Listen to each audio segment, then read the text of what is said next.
You know what, I really didn't want to take that much time off, but it just kind of ended up happening. I kind of, took a little bit, I always do, I go home and see my family.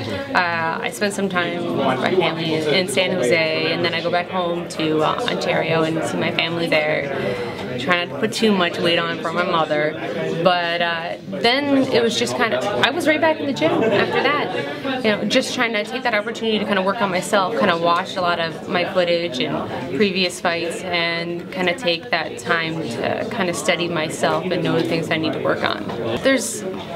It's not easy, but a loss is a loss to me. It doesn't matter if it's, 16 seconds or, it goes all 3 rounds.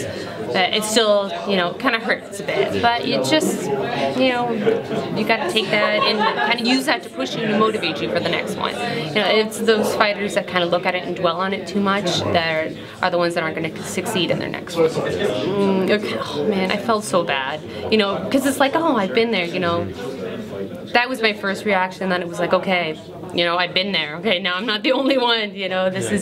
Kat Zingano is one of my favorite fighters, and she's very highly talented. And to watch, something like that happen to her, and she's been, how long has she been looking forward to that fight? So it was hard to watch, because I felt so bad. Yeah.